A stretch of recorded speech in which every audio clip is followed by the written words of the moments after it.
Oh, Marjorie Taylor Greene. Formerly one of Trump's most die-hard supporters, she now finds herself on the outside of the mega establishment she once helped build. MTG, yeah, her initials are the same as Magic the Gathering, recently announced she'd be stepping down from her position as House Representative for Georgia's 14th District, and exiting public life altogether. Now, I'm gonna be honest with you guys. Greene is my favorite Mar-a-Lago bimbo, my favorite QAnon conspiracy theorist. The shit she believes is just so legitimately out there that I want to go over it, since, well, it's not like she's going to be relevant anymore in the future. Throughout the early 2010s, Greene made a living as a part-time CrossFit coach. When she ran for office, she played this up as her being a small businesswoman. You know, her dad gave her a position in his construction company, then she moved on to owning her own business, that sort of thing. She told this story on Steve Bannon's War Room, though when she described herself as a businesswoman who founded her own operation, she failed to reveal that what she was talking about was a CrossFit franchise. But more importantly in this interview is that she describes herself as not being politically engaged until Donald Trump's primary run in 2016. Listen to this. Well, I'm your everyday American woman, and I'm someone that never wanted to be in politics. I've actually always been disgusted with politics. I've never been the person that went to the GOP meetings.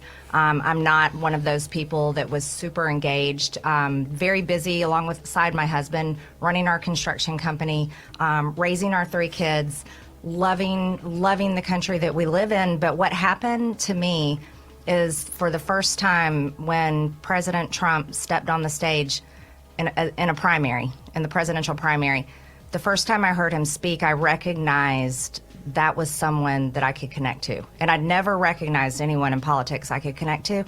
This is actually how a lot of people saw Donald Trump a decade ago. It's not true, obviously, but I recall hearing it everywhere back then. In fact, although I was pretty neutral on Trump in 2016, I recall one specific moment where it really felt like he had it in the bag. It was during one of the Republican primary debates, when Trump was willing to stand on stage in front of all these mainstream Republicans and say to their face the second Iraq War was a disaster. Check this out.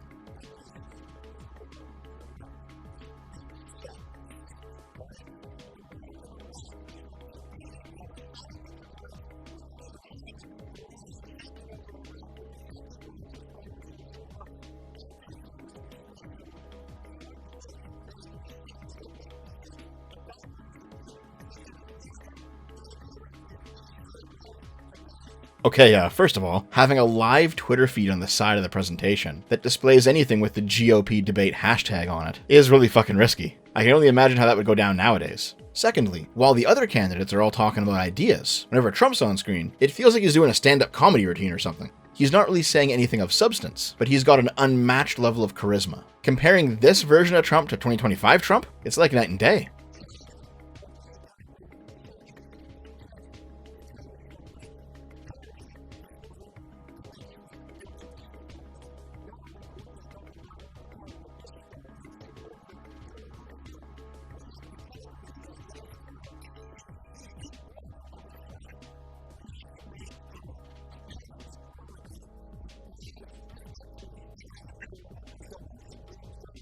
France or someplace. I said, because if you don't, we're going to charge you a 25% tariff. That tariff is worth 5 times more money than you're talking about. And there was dead silence on the phone. And then when the gentleman, Emmanuel, is a wonderful guy, when he spoke, he said, you have a deal. But most importantly of all, if you were a disaffected liberal, like say a young Tim Pool or a young Sargon, if you were a former normie who was just tired of the war, like a young Marjorie Taylor Greene, what Trump said about the Iraq War was like a breath of fresh air. I was in high school during the Bush years, and I remember sentiment online, and among young people at the time, being very against the second Iraq War, and those feelings growing stronger year over year. I also recall the huge amount of youth support that Obama had, and in part, it was because young people genuinely believed he would do something about American meddling in the Middle East. But after 2 terms of Bush and 2 terms of Obama, there was this general malaise, this feeling of, does nobody want to stop the war? Does nobody think this is a bad idea? The false claims of WMDs, the world policing, all of it? So, when Trump walked right into the center of the Republicans' house, the den of the warhawks, and had the audacity to tell them to their face that they were wrong, I'm telling you, if you weren't there, you don't know. It captivated a lot of people, including Marjorie Taylor Greene. The more that I've listened to her talk, the more that I think she got swept up in this seductive wave of American isolationism. Now, in case you think I'm approving of all of this, I'm not. Most of these people who got swept up were also swept right down the QAnon rabbit hole, and Marjorie Taylor Greene was no exception. Beginning in 2017, she began to write for a now-deleted website called AmericanTruthSeekers.com, which mainly peddled conspiracy nonsense. For example, on September 13th, she published the article, Killer Clinton, Another Added to the Kill List? While on September 15th, she published, Must Read, Democrat Party Involved with Child Sex, Satanism, and the Occult. On October 9th, 2017, she wrote a long article about the Las Vegas shooter conspiracy. And yeah, that's a blast from the past, isn't it?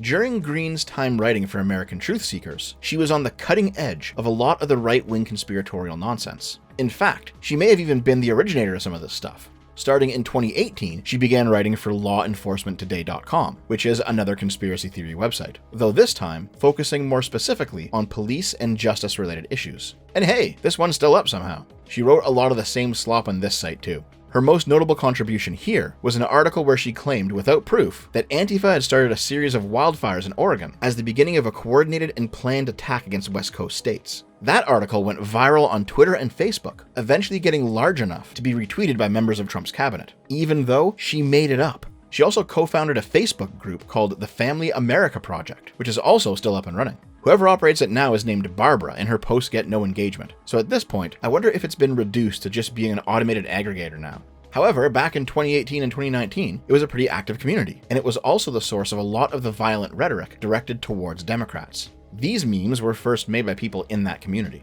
Greene also liked a community post that wanted to remove Nancy Pelosi with a bullet to the head, and she herself posted that the Stoneman Douglas High School shooting was a false flag. Additionally, this group is where she made her most famous claim, that a Jewish space laser started the 2018 California wildfires. There are many more conspiracy theories she's dabbled in over the years, like Pizzagate and 9/11 trutherism and other stuff, but I'm sure by now you get the idea. As a result of her connections through these various groups, she was eventually invited to speak at the QAnon conference American Priority, which also featured Pete Hegseth and Stephen Moore. And it's through these more mainstream connections that she was eventually influenced to run for office. Now, of course, during the 2020 congressional campaign cycle, this stuff started getting unearthed, and Greene began to purge all of her old social media of the more wacky conspiracy stuff. I'm guessing to try and make herself more electable. She also said that the mainstream media was attacking her, that these posts were fabricated by fake news, that her social media is run by multiple people, and it wasn't her. You know, all the usual cope you expect. Of all of this lost media that I've been digging up in the Wayback Machine, this video is the one that Greene has tried the hardest to scrub from the internet. Have you guys been following 4chan, Q, any of that stuff? Anybody? I'm gonna watch for your comments here. Okay, so we posted an article just a few days ago about who is Q. We posted that on American Truth Seekers. There has been a lot of chatter. I don't know how much you guys know about Q. It's an anonymous person. All right, so Q is a patriot. We know that for sure, but we do not know who Q is, okay? Many of the things that he has given clues about and talked about on 4chan and other forums have really proven to be true. When Q signs off, he puts 3 little crosses in a row, 3 little crosses, and that's how he signed off. Now, he signed off with 3 crosses in a row on November 6th, and within a matter of minutes, President Trump, in his tweet right after that on November 6th, he put, it was 7 minutes later, Trump put 3 little crosses on his tweet.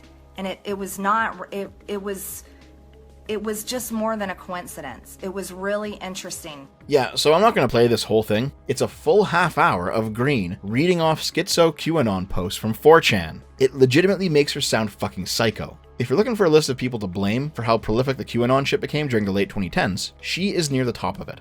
As she began to make more moves into real politics, she live-streamed a visit to Congress in 2019 during her campaign, where she went up to AOC's office and, holy shit, that's a fucking screamer and a half. Dude, she looks like the fucking Joker. As a result of Greene's high profile, as well as the fact that she ran in a deep red district with no incumbent, she won her race pretty easily. After her old QAnon craziness was unearthed, other mainstream Republicans did in fact distance themselves from her. However, with Trump's endorsement, she was a shoo-in. The Freedom Caucus was also more than happy to support her, and she received official endorsements from Jim Jordan, Matt Gaetz, Trump's chief of staff Mark Meadows, and Turning Point USA's Charlie Kirk. On December 21st, 2020, Marjorie Taylor Greene was one of about a couple dozen reps and senators who were invited to the Oval Office to meet with Trump. It's during this meeting that John Eastman laid out the plan to utilize false electors in an attempt to have Trump steal the 2020 election. The only reason we know that Greene was there is because Alabama House Rep Mo Brooks excitedly called up Politico after the event was over and told them exactly what was happening and who was in attendance. To me, this shows that at least the reps and senators probably thought what they were doing was legal, even if Trump, Eastman, and Pence knew it wasn't. Additionally, due to their involvement in this meeting, each of these individuals fell under investigation, which is why Jim Jordan and Jim Banks were barred from sitting on the January 6th committee. Moreover, after J6 was over but before Trump had left office, at least 6 of the people present during this meeting, including Greene, asked Trump for a pardon, which shows that even if they didn't think it was illegal before January 6th, they probably did afterward. For Greene's part in how that day played out, well, she was sworn in on January 3rd, 2021, meaning she was an active member of Congress come J6. Greene's first official action was to present an objection to the counting of Michigan's electoral votes. However, because this was after the J6 riot, in the wee hours of January 7th, the senator she was hoping to back her up on it had withdrawn his support. Afterward, she blamed the Democrats for the violence of that day, which to be honest is so fucking crazy, you kinda have to admire the audacity of it. It's at this point we reach the period of time known as Greene's actual career though, and to be honest it's a lot less exciting. She filed articles of impeachment against Biden a few times, including on January 21st. Nobody cared and it went nowhere. Early on during her first term, her violent rhetoric against Nancy Pelosi and other Democrats came out, and she went through yet another round of deleting her social media accounts. Multiple attempts were also made to expel Greene for her past threats, and those also went nowhere. What else did she do? Oh yeah, she yelled at AOC in the hallway about Antifa a couple times. GOP House leadership posted her to the Committee on Education, which is insane considering her stance that school shootings are largely faked. She opposed the formation of the J6 committee, but she also requested to sit on it. She was one of the 21 Republicans who voted no on giving the Congressional Gold Medal to all officers who protected the Capitol during the J6 riot. When telecom companies began to comply with House subpoenas to turn over information to the J6 committee, she threatened to have those companies shut down. Okay, let's stop right here for a second. You already know my view. The J6 riot was instigated in part by Trump and many others in the right-wing media echo chamber, convincing people the election had been stolen when Trump actually just legitimately lost. But okay, let's assume for the sake of argument that you genuinely believed Biden stole the 2020 election, and you're in Marjorie Taylor Greene's position. Why would you oppose the formation of the J6 committee, or resist telecoms providing texts and phone calls? Don't you want the truth to come out so you can prove that Biden stole it? Why would you vote no on giving the police their medal, especially when you blame the riot on the Democrats? You don't want to reward the law enforcement that kept you safe while the Democrats rioted in the Capitol? The only explanation that makes Marjorie Taylor Greene's various actions consistent with each other is if she wanted the riot to succeed in forcing Mike Pence to install Trump, regardless of whether or not he actually won. In other words, these are the actions of a person who knows that Trump lost, but probably believes it was good for Trump to try and steal the election. Even though her congressional record is rather sparse, what Marjorie Taylor Greene did do with her time is podcast appearances. She was going all over the Rumble podcast scene. Multiple appearances each on Steve Bannon's War Room, One American News Network, Turning Point USA, Real America's Voice. Listen, if it's a shitty right-wing MAGA channel on Rumble, she was on it. I don't know if she was doing it for the money or the clout or both, but she was appearing on podcasts more than the House's chambers during this time. Hey, editing dev cutting in real quick here. It turns out that as soon as Marjorie Taylor Greene and Trump got into that fight, OANN took down all of the videos where they interviewed her from their network. Like this here, this is supposed to be a video, but it's just deleted. Off their site, off their Facebook, everything. Amazing. She attended Nick Fuentes' America First conference as a guest speaker, despite later claiming she had no idea who organized the event, what their views were, or how she even got there. She started a nationwide America First tour with Matt Gaetz, presumably to further raise their profiles as well as make some money. A few months later, the Federal Election Commission asked her to explain the presence of 3.5 million unitemized campaign contributions from undisclosed donors. These probably actually were just a bunch of small donations she received during the media tour, but it's absolutely incompetent to keep no records of it. However, by 2023, Greene had burned through all of her goodwill with her fellow Republicans. She was kicked out of the Freedom Caucus after calling Lauren Boebert a little bitch on the House floor. She was the most extreme member of the caucus by far, a true believer in every single conspiracy theory, rather than somebody who might believe in some of it, but largely just used the rhetoric to maintain their position and keep support from their constituents. Which is why, throughout 2025, Greene began her famous feud with Trump, the same guy she was devoutly loyal to all those years ago. She criticized Trump's involvement in Iran, she voted to have the Epstein files released, and proclaimed Trump's opposition to the release a mistake. As a result of this, Trump first said he was surprised at Greene's actions, and then later he labeled her a traitor. Immediately after this, she began to receive multiple death threats. She outlined those threats on 60 Minutes, claiming there was a bomb threat sent to her house, and then multiple other threats sent to her son. Now let's stop again for a second and think about this, okay? Is it possible that Greene is lying about these death threats? Oh yeah, she's fucking insane. She's said so much schizo shit over the years, it's hard to believe a single thing that comes out of her mouth. However, if she was gonna lie about receiving death threats, why do it like this? Why not lie about left-wingers sending you death threats, back when you were still in MAGA's good graces, in order to harvest the maximum clout from it? Why would your lie be, after Trump has excommunicated you from MAGA? Yeah, this is when you fake death threats. Nah, I don't buy it. There's very little to gain here. If these death threats are real, what that means is, despite all the crazy shit this bitch has said and done over the years, the first time she actually got hit with a death threat is when she went against Trump. Now that is fucking cult behavior out of MAGA. And you know what? Greene is at least smart enough to pick up on this. She theorized that Trump has basically totally cucked the Republicans in Congress in deciding with him no matter what. And she is the example, the warning against any possible dissenters. And Trump's no dummy either, which is why he's been going around saying that the threats were actually faked. Now, maybe, just maybe, she's learned her lesson from all of this. Maybe she actually is sorry about all the insane shit she's been saying and doing for the last decade, now that she's finally been on the receiving end of it. Or maybe this is just the bridge to the next grift. I don't know, and I don't really care. Either way, she's stepping down from Congress early, ending her political career. Though maybe it was already irreparable after pissing everyone else off. Here is what the Marjorie Taylor Greene story is actually about. I think she's a true believer in all the QAnon conspiracy theory bullshit. She's not somebody who, half believes in some of the conspiracy theories, thinks there's some fishy shit going on there, but massively overblows it to cultivate an audience. Oh no, she is ideologically devoted to this view that the American government is secretly run by a cabal of pedophiles, and that they must be exposed, whatever it takes. I don't think she says all that wacky shit to get popularity, or get elected, or even make money, though those are all nice bonuses. She says it because she genuinely thinks it's true. It's not a public front while in private she plays the politics game. No, she actually believes this shit, which is why when Trump turned us back on releasing the Epstein files, she turned her back on Trump. Because unlike the rest of MAGA, who are actually just devoted loyal Trump cocksleeves, Greene is not loyal to Trump. She wants the Epstein files released, and if Trump will do it, great. If Trump's not going to do it, then to her, he's part of the problem.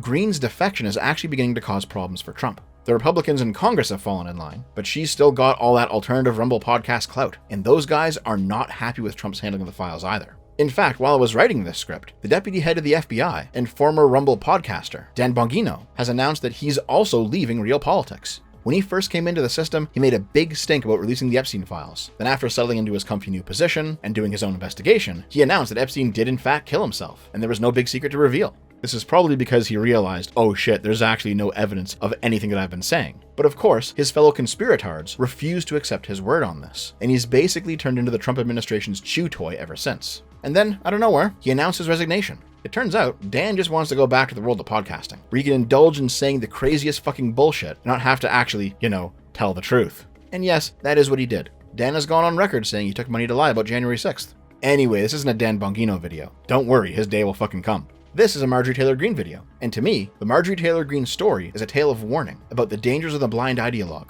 Trump is not an ideologue. In fact, he's an anti-ideologue. He and many other people in his administration are only interested in money and power and status, not ideology, not truth, not morality or justice, or any other ideal. But Greene is the opposite. She's fully ideologically captured, even though the ideology she's captured by is fucking insane. This is why, sooner or later, Trump's self-serving nature was always going to come into conflict with the crazies he has courted, like Greene. Unless something drastic changes soon, I actually expect Trump to start losing a good chunk of support. Not the Trump cultists, they're never going anywhere. But those people who are true Q believers, they view Trump as a tool to be used. And if Trump won't get it done, they'll move on to somebody who they think can.